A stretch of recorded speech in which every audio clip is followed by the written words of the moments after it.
Hello friend, मैं Rakesh Roshan learn tech to tech channel से। यार ये मेरा एमसी एंट्रांस के कंप्यूटर सेक्शन का नेक्स्ट वीडियो है, जिसमें आज हम लोग देखेंगे कि किसी भी बेस या किसी भी रेडिक्स के नंबर सिस्टम का कैलकुलेशन कैसे हम करेंगे। तो चलिए स्टार्ट करने से पहले जस्ट मैं आपसे रिक्वेस्ट करता हूं कि अगर अभी तक आपने मेरे चैनल को सब्सक्राइब नहीं कर रखा है तो सब्सक्राइब कर लिया, बगल में जो बेल है जरूर क्लिक करें, जिससे मेरे जितने भी नए वीडियोस हैं उनका नोटिफिकेशन आपको मिलता रहे। तो चलिए स्टार्ट करते हैं।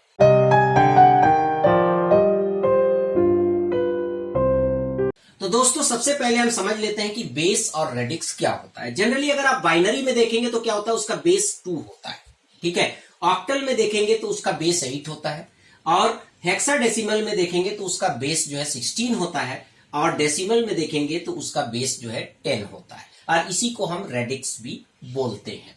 तो 2 अगर होता है तो यहां पर आप 0 और 1 ले सकते हैं। 8 होता है तो आप 0 से 7 ले सकते हैं। 16 होता है तो आप 0 से 15 ले सकते हैं, पर चूंकि 9 के बाद आप डिनोट नहीं कर पाएंगे तो यहां पर 9 के बाद यूज होता है A B C D E और एफ। उसी तरह अगर बेस 10 है तो हम 0 से 9 तक यूज करते हैं, और जनरली जो है इसका कैलकुलेशन आप कर लेते हैं, और इसके लिए हम अलग से वीडियो बना रखे हैं, ठीक है। इससे पहले जो मैंने वीडियो पब्लिश किया था वो बाइनरी, ऑक्टल, हेक्साडेसिमल, अरिथमेटिक का ही था। बट सपोज दैट आपको कुछ ऐसे क्वेश्चन आए जिसका बेस 6 है, जिसका बेस 4 है, ठीक है, और यहां पर भी कुछ इस तरह के आपके क्वेश्चन आए, और यहां पर बोला जाए कि एक्स का वैल्यू आप निकालिए, क्योंकि जनरली इसी तरह के क्वेश्चन जो है एमसी एंट्रांस में पूछे जाते हैं। तो आज हम लोग इस वीडियो में यही डिस्कस करेंगे। आज जिस तरीके से मैं यहां पर कैलकुलेशन करूंगा वो फॉर्मूला आप किसी भी बेस में अप्लाई करेंगे तो वो उसके लिए एप्लीकेबल होगा। तो चलिए इसको हम सम करते हैं। तो 4 और 5 क्या हो गया, 9। अब यहां पर 9 तो आप लिख नहीं सकते हैं, क्योंकि चूंकि इसका बेस 6 है तो मैक्सिमम आप 5 लिख सकते हैं। तो आपको क्या करना है कि जब भी किसी नंबर का सम, ठीक है, 5 से ऊपर जाता है तो आपको उसके बेस से डिवाइड करना है। तो इसका बेस क्या है, 6, तो 6 से आप डिवाइड करेंगे तो 6 1 जा 6, तो रिमाइंडर क्या आया, 3। तो आपको यहां पर लिखना है 3, और ये जो क्वोशेंट आएगा इसको आपको ऊपर लिख देना है। फिर 2 3 और 1 4, तो कोई दिक्कत नहीं है, 0 से 5 के रेंज में आ रहा है 4, तो हम एज इट इज लिख देंगे। 5 2 7, अगेन ये 5 से ऊपर है तो आपको इसको डिवाइड करना पड़ेगा 6 से।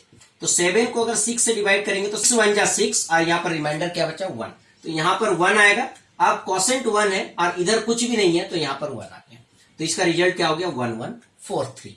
तो आपको बस क्या करना है कि जब आप सम करेंगे और उसका रिजल्ट 5 से ऊपर आएगा तो आपको 6 से डिवाइड करना है, जो रिमाइंडर आएगा आपको उसको नीचे रखना है, और जो क्वोशेंट आएगा उसको ऊपर ऐड करने के लिए आपको रख देना है, मतलब वो कैरी हो जाएगा।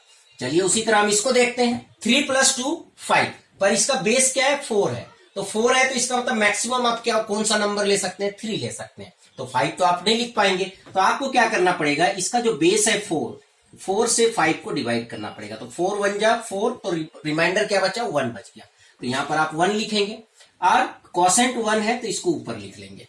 तो 2 3 1 4, तो 4 भी आप नहीं लिख सकते हैं, क्योंकि अगर इसका बेस 4 है तो 0 से 3 तक ही अलाउ है।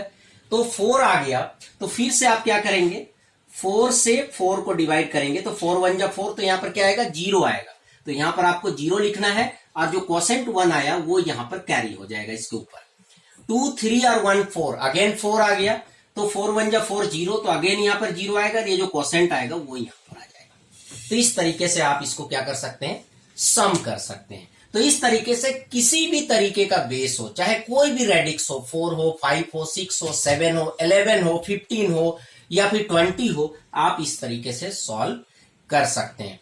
तो दोस्तों अब हम नेक्स्ट देखते हैं कि इस तरह के क्वेश्चन भी आपके आ सकते हैं, और ऐसे क्वेश्चन जनरली देखा गया है कि एमसी एंट्रांस में पूछा जाता है, जहां पर इस तरह का कुछ इक्वेशन होगा, जैसे 1x है, इसका बेस 6 है, 1 2 है, इसका बेस 7 है, तो इस x का वैल्यू क्या होगा, तो इसको आप कैसे सॉल्व करेंगे।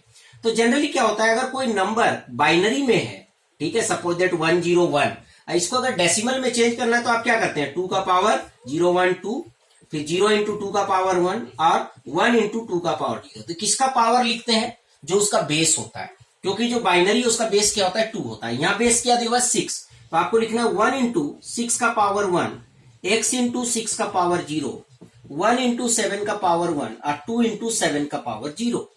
तो यहां पर क्या आ गया 6, और ये हो गया x, और यहां पर 7 + 2 9, तो इसको अगर आप सॉल्व करेंगे तो x इक्वल टू क्या आ जाएगा 9 माइनस 6 दैट इज 3।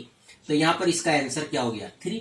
तो इस तरह से आप सॉल्व कर सकते हैं। बट अगर आपको नॉलेज नहीं है बेस का, ठीक है, कि किसी भी बेस के नंबर को हम कैसे कन्वर्ट करेंगे डेसिमल में, तो फिर आप कंफ्यूज हो जाएंगे। क्योंकि जनरली बच्चों को बाइनरी का तो आता है, ठीक है, बाइनरी के केस में खट से कर देंगे, ठीक है, पर जैसे ही उसको 6, 7 या 5 ऐसा कोई नंबर दिखेगा तो वो कंफ्यूज हो जाते हैं कि इसको हम कैसे करेंगे। तो दोस्तों आई होप कि अब आपको समझ में आ गया होगा कि चाहे कोई नंबर किसी भी बेस में दिया हो, किसी भी रेडिक्स में दिया हो, आप आराम से उसका कैलकुलेशन कर सकते हैं। तो चलिए फ्रेंड, आई होप कि आपको वीडियो अच्छा लगा होगा। अच्छा लगा तो लाइक करें, शेयर करें, कमेंट करें, और अगर अभी तक आपने मेरे चैनल को सब्सक्राइब नहीं कर रखा है तो सब्सक्राइब कर लिया, बगल में जो बेल है उसे जरूर क्लिक करें, जिससे मेरे जितने भी नए वीडियोस हैं उनका नोटिफिकेशन आपको मिलता रहे। Thank you and good bye.